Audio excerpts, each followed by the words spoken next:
بسم اللہ الرحمن الرحیم۔ میں ہوں دارالسلام اور آپ لوگ دیکھ رہے ہیں میرا یوٹیوب اور فیس بک چینل DZ چینل یعنی دارالسلام زروبی چینل۔ ناظرین، یہ جو ویلاگ ہے رات کو لکھا ہوا تھا، لیکن طبیعت خراب ہونے کی وجہ سے کیونکہ کھانسی ہے تو نہیں ریکارڈ کر سکا۔ ابھی صبح یہ ریکارڈ کر رہا ہوں۔ الیکشن ہارنے کے بعد نون لیگ کا ایک مرتبہ پھر بھٹو والی سرکار پر وار، چوکیدار صاحب جنرلوں کا نام لے کر تک نہیں گئے۔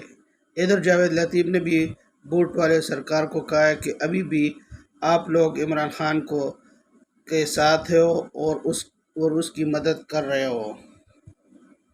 ادھر بھوٹو والی سرکار بھی سخت ناراض ہے اور نون لیگ کو شٹ اپ یعنی منہ بند رکھنے کے لیے کہا ہوا ہے۔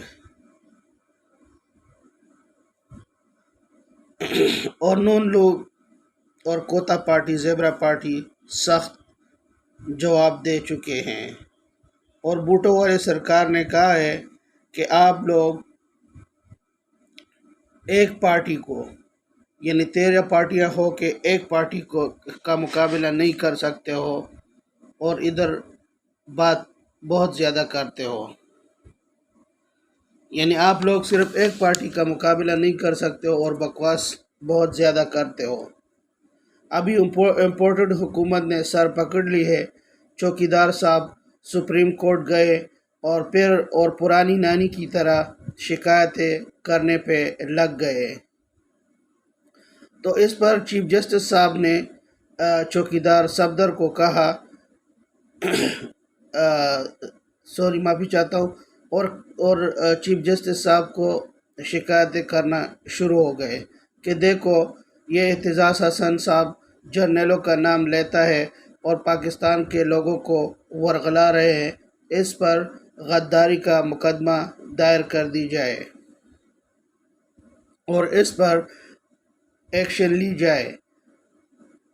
چوکیدار صفدر کو جسٹس صاحب نے کہا کہ شیطان کا منہ کالا، آپ تو شریف فیملی کا چوکیدار ہو، مالکن کیسی ہے؟ اور چوکیدار صفدر نواز ادھر سے بھاگ دیا اور جب چوکیدار باہر آ گیا تو سپریم کورٹ سے بہت زیادہ ناراض تھا، اور سپریم کورٹ نے بھی ان کو کہا کہ یہ آپ کے سسر کا گھر نہیں ہے کہ آپ ادھر شکایتیں لگاتے ہو، ہمیں اور بھی بہت سے کام ہیں۔ تو اس پر چوکیدار صفدر کورٹ سے باہر آ گئے اور پھر آپے سے باہر ہو گئے۔ یعنی نون لیگ پر ابھی جب آپ اس کے خلاف کوئی بات کرتے ہو تو اس پر کوئی جنوں کا سایہ ہو جاتا ہے اور پھر وہی باتیں کرتے ہیں جو جنات کرتے ہیں۔ جب اس نے سپریم کورٹ کے باہر صحابی حضرات کو دیکھا تو سب کچھ بھول گیا اور آپے سے باہر ہو گیا، اور پھر جنرل پیس کا نام لیا کہ یہ سب کچھ تو جنرل پیس کر رہا ہے۔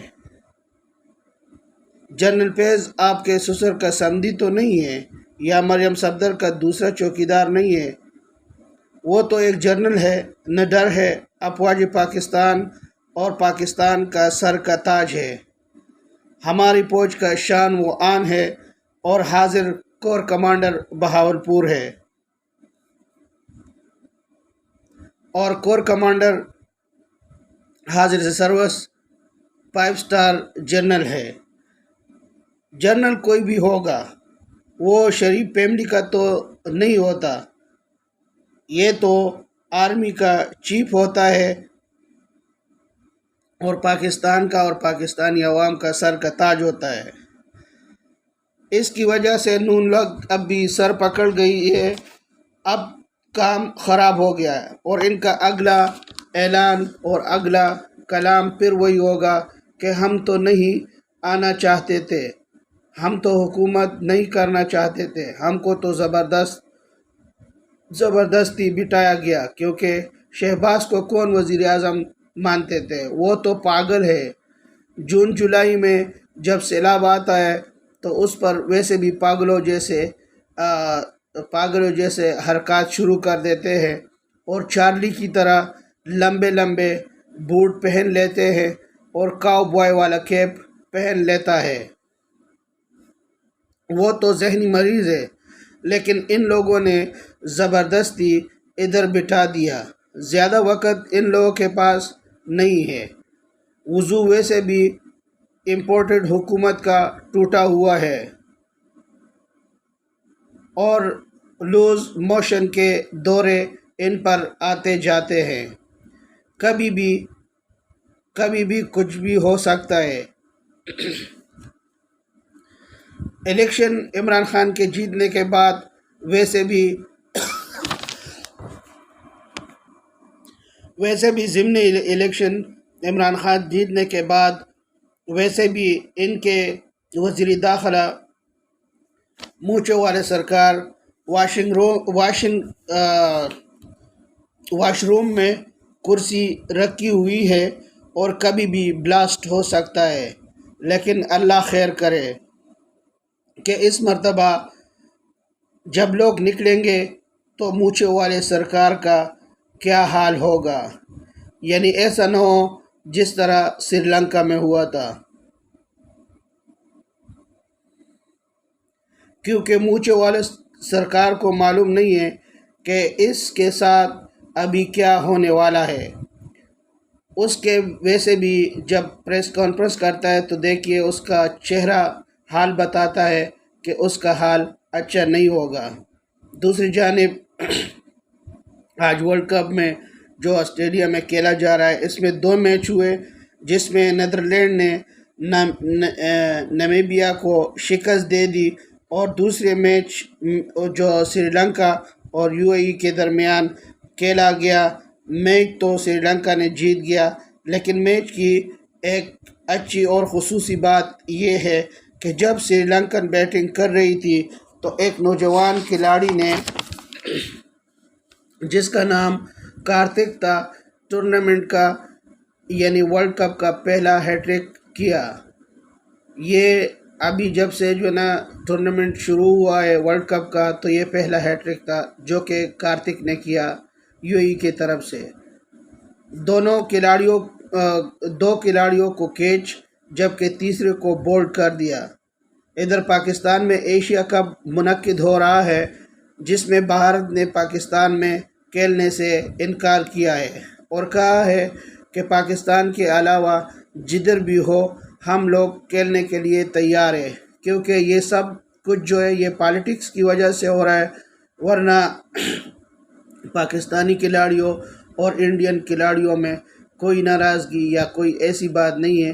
ایک دوستانہ ماحول میں ابھی جو ایک ٹورنامنٹ ہو گیا تھا ایشیا کپ کا، اس میں آپ کو معلوم ہے کہ پاکستان اور انڈیا کے درمیان جب کھیل ہوا تھا تو کس طرح زبردستی سے ایک دوسرے سے مل رہے تھے، اور کچھ بھی ایسا نہیں تھا۔ حالانکہ افغانستان کے ساتھ جو کچھ ہوا ہے وہ آپ سب لوگ دیکھ چکے ہیں۔ تو انڈیا نے کہا ہوا ہے کہ ہم لوگ پاکستان میں نہیں کھیلیں گے، یعنی کھیلنے کے لیے تیار نہیں ہے، لیکن ہم پاکستان میں نہیں کھیلیں گے، جس پر عامر سہیل صاحب نے کہا کہ ابھی ہمارے PCB کو ان آنکھیں دکھانی چاہیے، ابھی جو نا ایسا نہیں بیٹھنا چاہیے کہ بس جو بھی انڈین بولے گا بس وہی ہوگا، ابھی ایسا نہیں چلے گا۔ پاکستان میں امن ہے اور دوسرے ملک کے کھلاڑی اور ٹیمیں پاکستان میں آتی رہتی ہیں اور کھیلتی رہتی ہیں، تو یہ لوگ کیوں سیکورٹی کا ایشوز بناتے ہیں؟ یعنی ابھی پاکستانی بورڈ کو ایکشن لینا چاہیے، اور رمیز راجہ صاحب کو یہ بات جو ہے نا اٹھانی چاہیے کہ کیوں آخر انڈیا ادھر نہیں کھیلتی ہے، کیونکہ اس سے پاکستان کا بہت زیادہ نقصان ہوتا ہے، اور اگر یہ میچز پاکستان میں کھیلے گئے تو پاکستان میں بہت سا اکانومی آ سکتی ہے اور بہت سے اور پاکستان میں اور بھی کرکٹ جو ہے نا امپروو ہو سکتا ہے، اور بھی اس سے بہت سے فوائد پاکستان کو ملتے ہیں۔